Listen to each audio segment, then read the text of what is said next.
ఒకానొక మిలిటరీ ఏమనాలి రెజిమెంట్లో, లేకపోతే ఈ మిలిటరీ వాళ్ళు ఉండేటువంటి ఆ యొక్క యూనిట్లో, ఇది మన దేశంలో కాదు వేరే దేశంలో జరిగినటువంటి సంఘటన. ఏంటి ఆ సంఘటన అంటే, ఆ కాలంలో నీగ్రో జాతి వాళ్ళను, ఆఫ్రికన్స్ను చాలా చాలా హీనాతిహీనంగా చూస్తారు. హీనాతిహీనంగా చూచేటువంటి ఆ కల్చర్ ఉన్నటువంటి ఒక ప్రాంతంలో, ఒక మిలిటరీలో జరిగినటువంటిది ఏంటంటే, ఈ ఆఫ్రికన్ దేవుని నమ్మినటువంటి వ్యక్తి, వాళ్ళ ఆఫీసరు దేవుని నమ్మల. రెండిటిని బట్టి ఈ వ్యక్తి పైన చాలా కోపం ఆయనకు. ఒకటి, మొట్టమొదటిగా ఆఫ్రికన్ నీగ్రో జాతీయుడు కాబట్టి చాలా హీనంగా చూసేటువంటి వాడు. రెండవదిగా దేవునికి ప్రార్థన చేస్తున్నాడు, యేసు ప్రభువుకు ప్రార్థన చేస్తున్నాడని ఇంకా కొంచెం ఆవేశం, ఉక్రోషం ఆ వ్యక్తి పైన చూపించేవాడు. ప్రతి దానికి తిట్టేటువంటి వాడు, ప్రతి దానికి అందరి ముందర అవమానపరిచేటువంటి వాడు, ప్రతి దాని విషయంలో ఏడిపించేవాడు, అందరికీ ఒక రకంగా చెప్తే ఇతనికి మాత్రం వెరైటీగా చెప్పేవాడు. అందరూ ఒక రకంగా చేయమని చెప్తాడు, ఇతనికి మాత్రం చాలా టఫ్గా చేయమని చెప్తాడు. ఈ వ్యక్తి దేవుని యందలి విశ్వాసంతో ప్రతి పరిస్థితిని ఎదుర్కొంటున్నాడు. ఒకరోజు అన్నాడంట, అందరి ముందర చెప్పాడంట, రేపు ఇదిగో చాలా ఇంటెలిజెంట్, చాలా గొప్ప వ్యక్తి ఈ వ్యక్తి ఉన్నాడు కదా ఆఫ్రికను, రేపు మనందరి ముందర ఒక గొప్ప కార్యం చేస్తాడు, మీరందరూ చూడాలి అని చెప్పాడంట. అందరూ ఆశ్చర్యపోయాడు. ఇతను కూడా ఆశ్చర్యం అయిపోయిందంట, ఏం చేస్తాడన్నా, ఇంతసేపు ఏడిపించాడు కదా, ఇంతకాలం ఏడిపించాడు కదా, మళ్ళీ ఏడిపిస్తాడా రేపు అనుకొని ఇంటికి వెళ్ళి విశ్వాసంతో ప్రార్థన చేశాడంట. ఏంటి ఆ ప్రార్థన తెలుసా? ప్రభువా, ఆయన ఏం చేస్తాడో నాకు తెలియదు, ఏమి ఆయన మనసులో పెట్టుకున్నాడో నాకు తెలియదు, ఏమి ఏడిపించడానికి, అవమానపరచడానికి, నన్ను హీనపరచడానికి ఏం చేస్తాడో నాకు తెలియదు ప్రభువా, నాకు సహాయం చేయి. ప్రార్థన చేసేటప్పుడు తలంపులు వస్తాయి. ఒకవేళ ఆయన చేసేటువంటి తట్టుకోలేక నువ్వేమైనా చనిపోతే, లేదు నా దేవా నువ్వు నాకు సహాయం చేస్తావు. ఒకవేళ ఆయన ఇచ్చింది నేను చేయలేకపోతే, ఈ యొక్క ట్రైనింగ్ నుంచి నన్ను పంపేస్తే నా పరిస్థితి ఏంటి?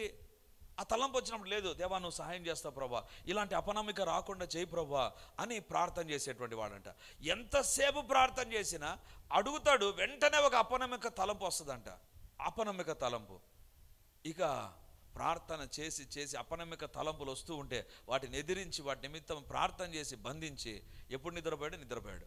ఉదయాన్నే లేచాడు, హరిబరిగా వెళ్ళిపోతే ఈయన వెళ్ళే టైంకి ఆయన వచ్చి ఆ గ్రౌండ్లో ఉన్నాడంట. అనుకున్నాడంట, ఇది మొట్టమొదటి అవకాశం, తిడతాడు, ప్రభా నాకు సహాయం చేయి అని ప్రార్థన చేసుకుని ఆయన దగ్గరికి పోతే, లేటుకు వచ్చినందుకు, లేటుకి ఏం రాలే, టైం కంటే ఒక 6 నిమిషం ముందుగానే ఉన్నా కూడా ఆయన తిట్టాడంట. సరే, తిట్టిన తర్వాత అందరూ తనకంటే లేటుకు వచ్చిన వాళ్ళు ఏమనలా. ఎందుకు?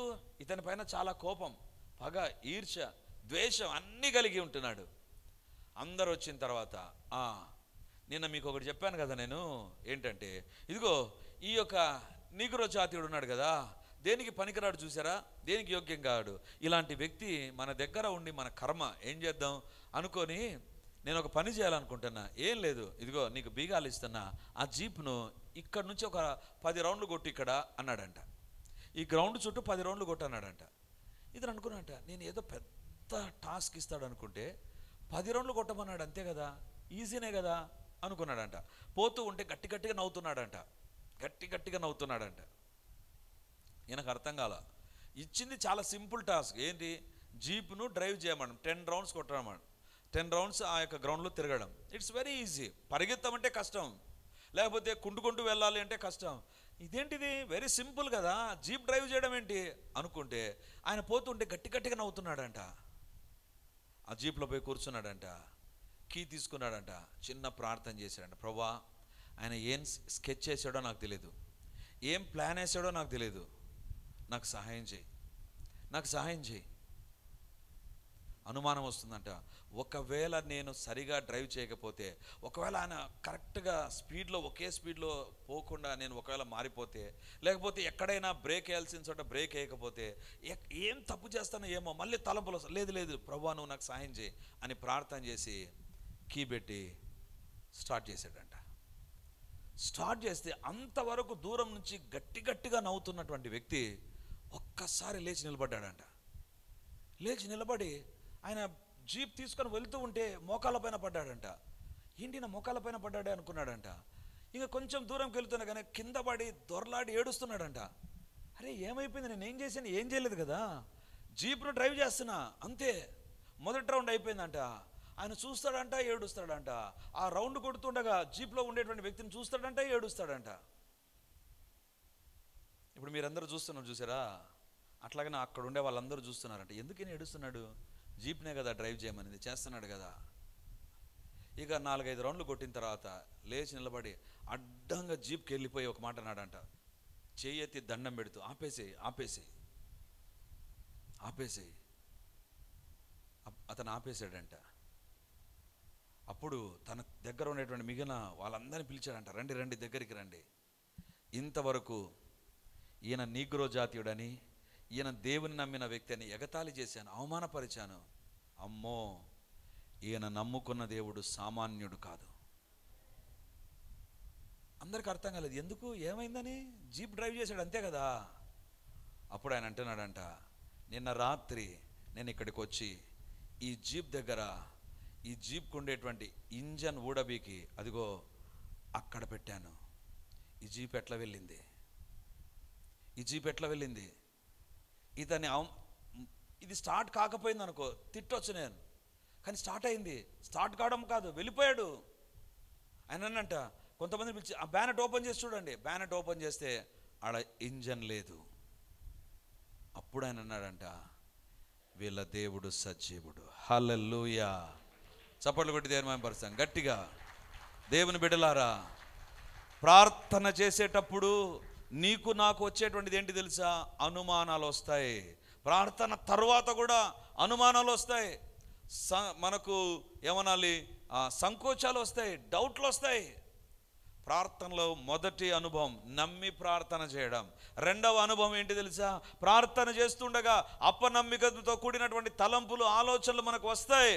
వచ్చినప్పుడు దేవా వీటి నుంచి నన్ను విడిపించు, నేను విశ్వాసంతో ప్రార్థన చేయడానికి సహాయం చేయి అని మనం ప్రార్థన చేయాలి. అది రెండవ అనుభవం. మూడవ అనుభవం ఏంటి తెలుసా? చూడండి, లూకా సువార్త 1వ అధ్యాయం 20వ వచనం. మరియు నా మాటలు వాటి కాలముందు నెరవేరును, నీవు వాటిని నమ్మలేదు గనుక ఈ సంగతులు జరుగు దినము వరకు నీవు మాటలాడక మౌనివై ఉందువని అతనితో చెప్పాను. ఒకటి, గొప్ప విశ్వాసంతో ప్రార్థన చేశాడు. రెండవదిగా అపనమ్మకము అనేటువంటిది తన జీవితంలోకి వచ్చింది. మూడవదిగా మౌనమైపోయాడంట, మౌనంగా మారిపోయాడంట. అంటే దేవుని చూస్తుంటాడు, మౌనివై ఉందువు, నీవు మాట్లాడక మౌనివై ఉందువు. ఎంతకాలం? యోహానుకు పేరు పెట్టేంత వరకు మౌనంగా ఉన్నాడు. అంటే ఒకవేళ నాకు అనిపిస్తుంది, ఒక 11 నెలలు 12 నెలలు ఎప్పుడు పేరు పెట్టారో? పుట్టడానికి 9 నెలలు అనుకున్నాం. మళ్ళీ పేరు పెట్టడం ఎప్పుడు పెట్టారో? 8వ రోజు పెట్టారా, 11వ రోజు పెట్టారా, ఒక సంవత్సరం తర్వాత పెట్టారో మనకు తెలియదు. కానీ పేరు పెట్టేంత వరకు మౌనంగా ఉన్నాడు. నాకు అనిపించింది, ఎందుకు దేవా ఒక సేవకుని నువ్వు మూగవాన్ని చేసావు? ఒక దేవుని భయభక్తులు కలిగి నీ ఒక సకలమైన ఆజ్ఞల చొప్పున నిరపరాధిగా నడుచుకునేటువంటి జకరియాను ఎందుకు మౌనం చేశావు? దేవుని బిడ్డలారా, దేవుని దూత అంటున్నాడు, నీవు నమ్మలేదు గనక మౌనివైతే ఆదికాండం నుంచి ప్రకటన గ్రంథం వరకు ఎంతమంది నమ్మలేదు దేవుణ్ణి? వాళ్ళందరూ మౌనం వహించలేదే. ఎందుకు ఈయన మౌనం వహించడానికి దేవుడు అనుమతించాడు? అది కూడా దేవుని దూత చెబుతుండగానే మూగవాడైపోయాడు. ఏం మౌనం లేకుండా పోతే ఏమవుతుంది? నమ్మలేని వాళ్ళందరూ మూగోళ్ళు అయిపోతారా? అంటే ఒకవేళ మనం నమ్మకుండా ఎన్నిసార్లు మనం ప్రార్థన చేయాలా, మనం మూగోళ్ళం అయిపోయామా? జకరియా కంటే అంత పవర్ఫుల్ మనం ఏమన్నా కాదు కదా. దేవుని బిడ్డలారా, ప్రార్థనలో మూడో అనుభవం ఏంటి తెలుసా? కొన్ని సందర్భాల్లో ఎక్కడ మౌనంగా ఉండాలనో అక్కడ నోరు మూసుకొని మౌనంగా ఉండాలి. దేవుని దూత చెప్పాడు, జకరియా నీ ప్రార్థన వినబడింది జకరియా, నీకు కుమారుడు కలుగుతాడు, అతడు అనేకులను ప్రవేపు తిప్పుతాడు అని చెప్తే ఏం చెప్పాలి? ఓ థ్యాంక్ యూ, నా ప్రార్థన దేవుడు విన్నాడా? సంతోషించాల్సి పోనించి ఏమంటాడు తెలుసా? దేవుని బిడ్డలారా, ఇక్కడ బైబిల్లో వ్రాయబడినటువంటి మాట ఏంటంటే, నేను ముసలివాడను, నా భార్య కూడా బహుకాలం గడిచింది కదా అంటుండగానే దేవుని దూత అంటున్నాడు, నేను దేవుని సముఖమందు దిగి వచ్చిన గబ్రియేలు దూతను, నా మాటలు వాటి కాలంలో ఖచ్చితంగా నెరవేరుతాయి, కానీ నువ్వు మాట్లాడక మౌనివై ఉంటావు. ప్రార్థన తరువాత నీ జీవితంలో ఎక్కడ మాట్లాడకుండా ఉండాలనో అక్కడ నువ్వు మాట్లాడకుండా ఉండాలి. అది చాలా ప్రాముఖ్యం, చాలా ప్రాముఖ్యం. కొన్ని సందర్భాల్లో మనకు అనుమానాలు వస్తూ ఉంటాయి. దాన్ని ఎవరి దగ్గరనో లేకపోతే దేవుని దగ్గరనో నాకు నోరుంది కదా, నేను మాట్లాడవచ్చు కదా అని మాట్లాడొద్దు. కామ్గా ఉండు. నీకు అనుమానాలు వస్తాయి, కామ్గా ఉండు. లేకపోతే ఇంకొకరిని అడగాలనిపిస్తుంది, కామ్గా ఉండు. ఇది జరుగుతుందా జరగదా ఎంక్వైరీ చేస్తాం, కామ్గా ఉండు. దేవుని దగ్గర నువ్వు ప్రార్థన చేసిన తర్వాత నీ నోరు మూతపడాలి. దేవుని కార్యాలు ఇక జరగడం నువ్వు చూడాలి, అంతే. కానీ మనం ఏం చేస్తాం తెలుసా, దానికి ప్రార్థన చేసిన తర్వాత ఎట్లా జరుగుతుంది అంటారు. ఎవరన్నా సాయం చేస్తారా, ఎవరన్నా ఏదన్నా ఇస్తారా, ఎవరన్నా ఏదన్నా మనల్ని నడిపిస్తారా, మనకై మనం పూసుకొని చాలా మాట్లాడుతూ ఉంటాం. జకరియా అదే చేశాడు. ఈయన వృద్ధాప్యంలో ఉన్నాడని తెలిసి ప్రార్థన చేశాడా, తెలియక ప్రార్థన చేశాడా? తెలుసు కదా, మళ్ళీ ఎందుకు ప్రార్థన చేశాడు? అనవసరమైన మాటలు వచ్చిన తర్వాత వస్తూ ఉండగా దేవుని దూత అంటున్నాడు, నువ్వు మాట్లాడక మౌనివై ఉంటావు. బైబిల్ గ్రంథంలో కొన్ని సందర్భాల్లో దేవుడు మాట్లాడొద్దని చెప్పాడు. ప్రార్థన చేసిన తర్వాత మాట్లాడొద్దని చెప్పాడు. మొదటి సందర్భాన్ని చూపిస్తాను. నిర్గమాకాండం 14వ అధ్యాయం చూడండి. 14వ అధ్యాయం 13వ వచనం. నిర్గమ 14:13. అందుకు మోషే, భయపడకుడి, యెహోవా మీకు నేడు కలుగజేయు రక్షణను మీరు ఊరకుండా నిలిచి చూడుడి. మీరు నేడు చూచిన ఐగుప్తీయులను ఇక మీదట మరి ఎన్నడనూ చూడరు. దేవుడు అంటున్నాడు, మీరు ఊరక నిలుచుండి చూడుడి, ఏం మాట్లాడొద్దు అంటున్నాడు. బైబిల్ను తెలుగులో తర్జుమా చేసిన వాళ్ళు నెల్లూరులో ఉండేటువంటి చాలామంది పండితులు అని చెప్తారు. అందుకే రాయలసీమ భాష ఊరక నిలుచుండి చూడుడి, ఊరుకుండండి అంటాం కదా. వేరే ప్రాంతం వల్ల ఈ మాట వాడరు. సో బైబిల్ను తర్జుమా చేసింది రాయలసీమకు సంబంధించిన వాళ్ళే అని ఈ మాట కూడా చెప్తుంది మనకు. దేవునికి స్తోత్రం. ఊరక నిలుచుండి చూడుడి, మాట్లాడకుండా ఉండండి అన్నాడు. ఎందుకన్నాడు ఆ మాట? పై వచనాల్లో చాలా ఓవర్గా మాట్లాడినారు వీరు. చూడండి ఏమని మాట్లాడినారో. 11వ వచనం, ఇందాక 13 చదివాం. 11వ వచనంలో ఏమని ఓవర్గా మాట్లాడారు చూడండి. అంతటా వారు మోషేతో, ఐగుప్తులో సమాధులు లేవని ఈ అరణ్యములో చచ్చుటకు మమ్మల్ని రప్పించితివా? మమ్మల్ని ఐగుప్తులో నుండి బయటకు రప్పించి మమ్మల్ని ఇట్లు చేయనేలా, మా జోలికి రావద్దు, ఐగుప్తులకు దాసులమవుదుమని ఐగుప్తులో మేము నీతో చెప్పిన మాట ఇదే కదా. మేము ఈ అరణ్యమందు చచ్చుట కంటే ఐగుప్తులకు దాసులమగుటయే మేలని చెప్పిరి. 12వ వచనం ఆడికి ఆగిపోతుంది. 13వ వచనంలో దేవుడు అంటున్నాడు, ఊరక నిలుచుండుడి. ఈ బ్యాచ్ ఎవరు తెలుసా? ఈ ఇశ్రాయేలు అందరూ ఎవరు తెలుసా? వాళ్ళ కల్లారా అద్భుతాలు చూశారు. తెగులు ఐగుప్తులోనికి వచ్చి దేవుడు సర్వనాశనం చేశాడే, కల్లారా చూశాడు వీళ్ళు. చెవులారా ప్రజల యొక్క రోదనలు వీళ్ళు విన్నారు. కానీ దేవుడు వీరిని బయటకు తీసుకొని వచ్చిన తర్వాత మోషేతో అంటున్నారు, మా జోలికి రావద్దు మోషే అని చెప్పాం కదా, ఎందుకు వచ్చావు మా జోలికి? సమాధులు లేవని ఇక్కడ తీసుకొని వచ్చావా? ఏవేవో ఓవర్గా సమాధుల గురించి ఇక మాట్లాడుతుంటే దేవుడు అంటున్నాడు, షటప్, మాట్లాడొద్దు. దేవుని బిడ్డలారా, ప్రార్థన తర్వాత నీ యొక్క రీజనింగ్ పనికి రాకూడదు, ఉపయోగించవద్దు, వదిలేసేయి. ఎలా జరుగుతుంది? ఎట్లా చేస్తాడు దేవుడు? నేను ముసలాయన్నే, ఎలా జరుగుతుంది? నా భార్య కూడా. నీ రీజనింగ్ అవసరమా దేవుని దగ్గర? అనవసరమైన మాటలు మన జీవితాల్లో ప్రార్థన తర్వాత రాకుండా ఉండాలి. అది చాలా ప్రాముఖ్యమైనటువంటి అనుభవం. ఎప్పుడైతే వీళ్ళు సైలెంట్గా ఉన్నారో అప్పుడు ఎర్ర సముద్రం చీలిపోయిందండి. కొంతమందికి ప్రార్థన తర్వాత వాళ్ళతో వీళ్ళతో తెగ మాట్లాడుతూ ఉంటారు, వాళ్ళ జీవితాలు అద్భుతాలే జరగవు. ఎందుకు జరగవు తెలుసా? ఇదే కారణం. ప్రార్థన ఇంత చేస్తారు, మాటలు ఇంకింత మాట్లాడతారు. సారీ, దేవుని దగ్గర అలాంటి పనులు మనం చేయకుందుము గాక. ఆమెన్. దేవుని నమ్మిన తర్వాత, ప్రార్థన చేసిన తర్వాత వదిలేసే దేవుని చేతికి, దేవుడు చేసే కార్యం చేస్తాడు. దానికి మధ్యలో నువ్వు పానకంలో పుడకలాగా వచ్చి దేవుడు ఎట్లా చేస్తాడు, నేను వృద్ధాప్యంలో ఉన్నానే, నా జీవితంలో ఎలా జరుగుతుంది, ఇవన్నీ తలకాయ నొప్పి పనులు తెచ్చుకోవద్దు. దేవుడు అంటున్నాడు, ఇశ్రాయేల్ ప్రజలకు ఒక మాట చెప్పు మోషే, చాలా ఓవర్గా మాట్లాడుతున్నారు, ఓవర్గా మాట్లాడకుండా ఊరక ఉండుడి, ఊరక ఉండుడి. మన జీవితాల్లో దేవుని కార్యాలు జరగాలి అంటే ఊరక నిలిచి ఉండాలి. ప్రార్థన చేసిన తర్వాత దేవుని చేతులకు పెట్టేద్దాం. శ్రీహరికోట నుంచి రాకెట్ను ప్రయోగిస్తారు. శ్రీహరికోట రాకెట్ లాంచింగ్ స్టేషన్ ఉంది కదా, అక్కడ నుంచి రాకెట్ను పైకి పంపుతారు. పైకి పంపేటువంటి సందర్భంలో ఏం చేస్తారు తెలుసా? కౌంట్ డౌన్ స్టార్ట్ అవుతుంది. అంటే ఒక 10 గంటలు 8 గంటలు అట్లా కౌంట్ డౌన్ పెట్టింటారు. ఆ కౌంట్ డౌన్ టైంలో ఏం చేస్తారు తెలుసా? మొత్తం అందరినీ పక్కకు వచ్చేయమని చెప్తారు. ఇక ఎవ్వరు కంట్రోల్ చేయవద్దు. ఇక జరిగేదేదో జరగడం చూద్దాం, అంతే. మనం జరగవలసిందేదో జరుగుతుంది. నేను అడిగాను, ఎందుకు? ఆ సందర్భంలో ఎవరికైనా కొంచెం తిక్క మనుషులు ఉంటారు కదా, వాళ్ళు పోయి ఇదేమైనా ఏమైనా లొడబెట్టారనుకో మొత్తం ఎత్తిపోతుంది కోట్లు. అందుకే ఏం చేస్తారు తెలుసా, ఎవ్వరు ఉండొద్దు, అందరు పక్కకు వచ్చేయండి. జనరేటర్స్లో రన్ కావాలా, జనరేటర్స్ అన్నీ రన్ చేయండి, దాంట్లో ఫుల్గా పెట్రోల్ డీజిల్ వేసి పెట్టండి, ఇంకందరు దూరం అయిపోండి. ఒక్కసారి కౌంట్ డౌన్ స్టార్ట్ అయిన తర్వాత ఇంకెవ్వరు కూడా ఇన్వాల్వ్ కావద్దు, మానిటర్స్లో చూస్తూ ఉండండి చాలు. దేవుడు కూడా అదే చేయమంటున్నాడు. ప్రార్థన చేసిన తర్వాత ఎట్లా జరుగుతుందంట బ్రదర్? జరుగుతుందా? దేవుడు ఇస్తాడా? ఏ రకంగా ఇస్తాడు? దేవుడు అంటాడు, ఊరక నిలుచుండుడి. జకర్యా, నువ్వు దేవుని యొక్క సకలమైన ఆజ్ఞల చొప్పున నడుస్తూ నిరపరాధిగా ఉన్న నీ నోరు మాత్రం బంధించబడాలి. అప్పుడే యోహాను బయటికి రాగలడు. ఒకవేళ ఇది విన్న తర్వాత నోరు బంధించబడకుండా ఉంటే భార్య దగ్గరికి పోయి దేవునితో చెప్పినాడు, ఎట్లా జరుగుతుంది అంటావు అని అడిగితే ఆమె విశ్వాసం పోతుంది. అంత చెడగొట్టేటువంటి వ్యవహారం ఇదంతా. ప్రార్థన తర్వాత ప్రార్థన చేస్తాం బ్రహ్మాండంగా, ప్రభువా సహాయం చేయ, ఆమె నామే నామే నన్ను అరిచిన తర్వాత బయటికి పోయి ఎట్లా వస్తుందో ఏంటో. అందుకే దేవుడు జవాబు ఇవ్వడు. ప్రార్థనలో మూడో అనుభవం ఏంటి తెలుసా? నువ్వు ఎక్కడ మౌనంగా ఉండాలో మౌనంగా ఉండాలి. ఊరక నిలుచుండి చూడుడి. రెండవ అనుభవం ఎప్పుడు దేవుడు ఊరుకుండమన్నాడు తెలుసా? యెహోషువ గ్రంథం 6వ అధ్యాయం 10వ వచనం. మరియు యెహోషువ, ఇది కేకలు వేయడని నేను మీతో చెప్పు దినము వరకు మీరు కేకలు వేయవద్దు, మీ కంఠధ్వని వినబడనీయవద్దు, మీ నోట నుండి ఏ ధ్వని అయినను రావలదు, నేను చెప్పినప్పుడు మీరు కేకలు వేయవలనని. చాలు.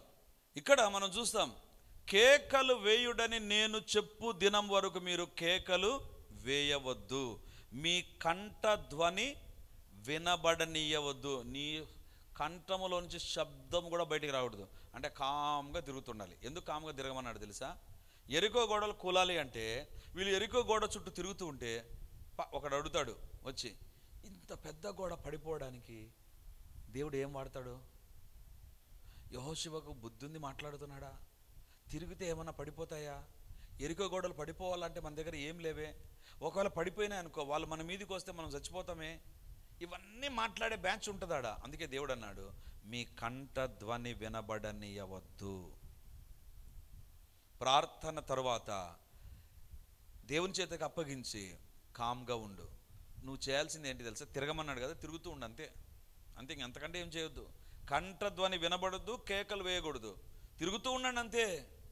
దేవుని బిడ్డలారా, let hour speech be controlled after prayer. ప్రార్థన తర్వాత మన నోటికి కళ్ళెము వేయబడునుగాక. అనవసరమైన మాటలు మన నోటి నుంచి రాకుండా ఉండునుగాక.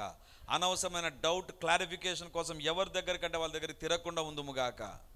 అప్పుడే దేవుడు కార్యం చేస్తాడు. జకర్యాతో దేవుడు అంటున్నాడు, జకర్యా, మొదటి ఫేజ్ జరగదు అనుకున్న దాన్ని నమ్మి ప్రార్థన చేశావు. రెండవదిగా దేవుడు మాట్లాడిన తర్వాత అపనమ్మకంతో మాట్లాడావు. అపనమ్మకం ఉండకూడదు, అపనమ్మక శోధన అనేటువంటిది ఉంటుంది. మూడవదిగా ఎక్కడ మాట్లాడకుండా ఉండాలి, అక్కడ మాట్లాడకుండా ఉండాలి. ఈ ప్రార్థన అనుభవాలు, 3 అనుభవాలు ప్రతి ప్రార్థన చేసే వ్యక్తి దగ్గర ఉండాలి. ఒకటి, నువ్వు అడిగేటువంటిది ఒక అసాధ్యమైన దేవుడు ఇస్తాడని నమ్ము. రెండవదిగా ప్రార్థన చేస్తుండగా తలంపులు వస్తాయి, ఏ రకంగా జరుగుతుందో అస్సలు దాని గురించి పట్టించుకోవద్దు. దేవుని చేతులకు అప్పగించు. ప్రభువా, అపనమ్మిక లేకుండా, అపనమ్మిక నాకు రాకుండా సహాయం చేయని ప్రార్థన చేయాలి. మూడవదిగా, నువ్వు ఎవరితో కూడా మాట్లాడకుండా మౌనంగా ఉండు. Don't discuss. దేవునికి చెప్పేసావు, దేవునితో మాట్లాడు, ఇక దేవుడు చూసుకుంటాడు. దేవునికి అప్పగించు.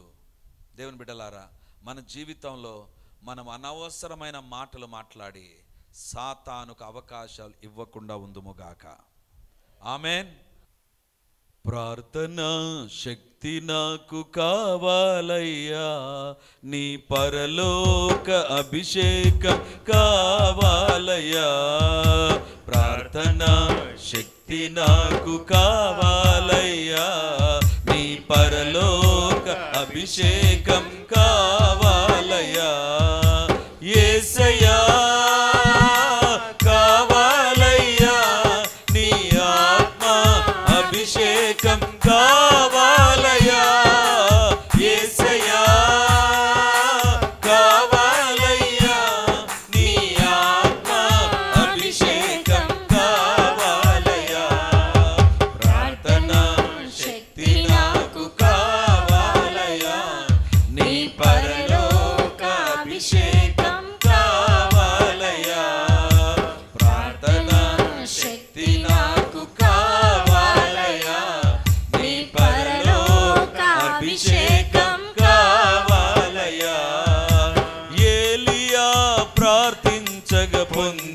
శక్తి నేను ప్రార్థింపగా దయచేయుమా. ఏలియా ప్రార్థింపగా పొందిన శక్తి నేను ప్రార్థింపగా దయచేయుమా. ప్రార్థించి నిన్ను చేరు భాగ్యమీయుమా. ప్రార్థించి నిన్ను చేరు భాగ్యమీయుమా. నిరంతరం ప్రార్థింప కృపణీయుమా. నిరంతరం ప్రార్థింప కృపణీయుమా. ప్రార్థనా శక్తి నాకు కావాలయా. నీ పరలోక అభిషేకం కావాలయా. రెండవ వచనం. సింహాల గుహలోని దానియేలు శక్తి ఈ లోకంలో నాకు కావాలయా. సింహాల గుహలోని దానియేలు శక్తి ఈ లోకంలో నాకు కావాలయా. నీతో నడిచే వరమీయుమా. నీతో నడిచే వరమీయుమా. నీ సిలువను మోసే కృపణీయుమా. నీ సిలువను మోసే కృపణీయుమా. ప్రార్థనా శక్తి నాకు కావాలయా. నీ పరలోక అభిషేకం కావాలయా. ప్రార్థనా శక్తి నాకు కావాలయా. నీ పరలోక అభిషేకం కావాలయా. యేసయ్యా కావాలయ్యా. నీ ఆత్మ అభిషేకం కావాలయ్యా. యేసయ్యా కావాలయ్యా. నీ ఆత్మ అభిషేకం కావాలయ్యా. ప్రార్థనా శక్తి నాకు కావాలయ్యా. నీ పరలోక అభిషేకం కావాలయ్యా. దేవుని అడుగుదాం. అసాధ్యమును నమ్మే ప్రార్థన నాకు నేర్పించు. అపనమ్మకము లేకుండా చేసే ప్రార్థన నాకు దయచేయి. అనవసరమైన మాటలు మాట్లాడి జవాబును కోల్పోయే ప్రార్థనలు నేను ఎన్నడూ చేయకుండా సహాయం చేయి. దేవుని దగ్గర మనం ప్రార్థన చేద్దాం. నీ ప్రార్థనలో 3 అనుభవాలు ఉండాలి. ఈ 3 దేవుడు కోరుతున్నాడు. ఒకటి, అసాధ్యమును నమ్మే ప్రార్థన. అనుమానాలకు తావు లేకుండా చేసే ప్రార్థన. ఎక్కడ మౌనంగా ఉండాలనో, దేని గురించి మాట్లాడకుండా దేవునికి అప్పగించి మౌనముగా ఊరక నిలుచుండి చూడాలనో, యుద్ధము చేసే దేవుడు యుద్ధం చేస్తాడు. ఇది నమ్మి మనం ప్రార్థన చేసినప్పుడే దేవుని యొక్క కార్యాలు మనం చూడగలం. ఈ రాత్రి మన ప్రార్థనలోనైనా ప్రతిరోజు ప్రార్థనలో ఈ 3 అనుభవాలు నమ్ముదాం.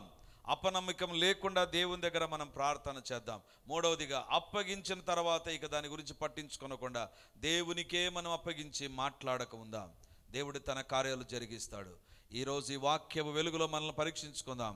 ఎన్ని సందర్భాలలో అసాధ్యం మనం ప్రక్కన పెట్టేసామేమో, ఎన్ని సందర్భాలలో అపనమ్మకాలను నమ్మేశామేమో, ఎన్ని సందర్భాల్లో మనం మాట్లాడకుండా ఉండవలసిన విషయాలను నిరుత్సాహంతో నిస్పృహతో మాట్లాడి దేవుని హృదయాన్ని గాయపరిచామేమో. దేవుని దగ్గర క్షమాపణ కోరుతూ ప్రార్థన చేద్దాం. హల్లెలూయా, హల్లెలూయా, హల్లెలూయా. గొప్ప దేవానికి వందనాలు. సైన్యాధిపతివైన దేవానికి వందనాలు. మహాగణుడమైనటువంటి తండ్రి మీకు స్తోత్రాలు. ఆద్యంతరహితుడా మీకు వందనాలు. అల్ఫా ఒమేగా మీకు వందనాలు ప్రభా. అందరం కూడా దేవుని అడుగుదాం. ఇలాంటి ప్రార్థన మనకు కావాలి. దేవుని ఎదుట ప్రార్థన చేద్దాం. ఈ రాత్రి మనం చేసే ప్రార్థనలు ఇదే రకంగా ఉండునట్లుగా లైవ్లో చూసేటువంటి వారు కూడా ఏకీభవించి ప్రార్థించండి. హల్లెలూయా, హల్లెలూయా, హల్లెలూయా. గొప్ప దేవానికి వందనాలు. మహాగణుడానికి స్తోత్రాలు. మహోన్నతుడానికి వందనాలు. హల్లెలూయా, హల్లెలూయా, హల్లెలూయా. ప్రార్థన చేద్దాం. మౌనంగా ఉండవద్దు, ప్రార్థన చేయండి. హల్లెలూయా, హల్లెలూయా. శక్తి కలిగినటువంటి దేవానికి వందనాలు. ప్రభావం కలిగినటువంటి దేవానికి స్తోత్రాలు. హల్లెలూయా, హల్లెలూయా, హల్లెలూయా, హల్లెలూయా. దేవా, ఇంతవరకు మా ప్రార్థనలు ఎన్నిసార్లు మేము తప్పులు చేసామో, ప్రార్థనలో ఎన్ని సందర్భాలలో తండ్రి మేము అసాధ్యము జరగదు అని మాకు మాకై మేము డిసైడ్ అయిపోయి ప్రార్థన కూడా ప్రక్కన పెట్టేసామేమో ప్రభా. ఎన్ని సందర్భాల్లో అపనమ్మికకే మేము అత్యధికమైన ప్రాధాన్యత ఇచ్చామేమో ప్రభా.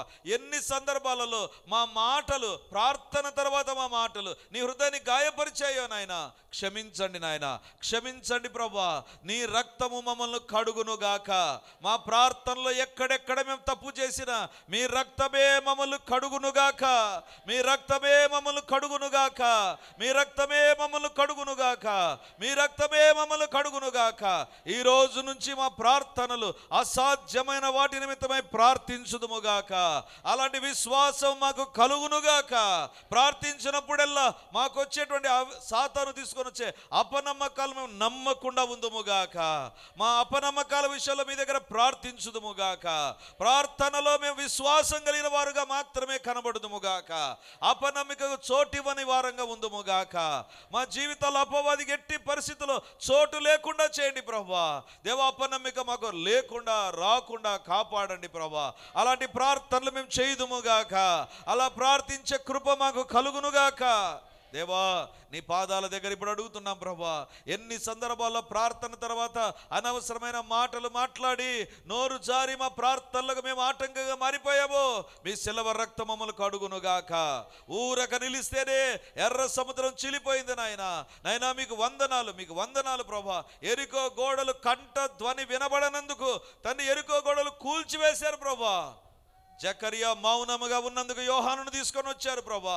మా జీవితాల్లో అనవసరమైన మాటలు, అనవసరమైన డిస్కషన్, అనవసరమైనటువంటి తలంపులు మా జీవితాల్లో మేము కలిగి ప్రార్థించే వారముగా ఉండకుండా ఉందుముగాక. మా నోరు మీ ఆధీనంలోనికి వచ్చునుగాక. మా మాటలు విశ్వాసము మాటలుగానే ఉండునుగాక. మేము మాట్లాడే వ్యక్తులు విశ్వాసము కలిగిన వ్యక్తులుగానే ఉందురుగాక. అవిశ్వాసము బీజాలు నాటే వ్యక్తులు మాకు దూరమగుదురుగాక. అపవిత్రత వైపు నడిపించే వ్యక్తులు మాకు దూరమగుదురుగాక. ప్రార్థనలో మేము స్థిరముగా ఉందుముగాక. మా ప్రార్థనలు మా దేవుడు వింటూనే ఉండునుగాక. అలాంటి దేవునికి అంగీకారమైన ప్రార్థనలు మేము చేయుదుముగాక.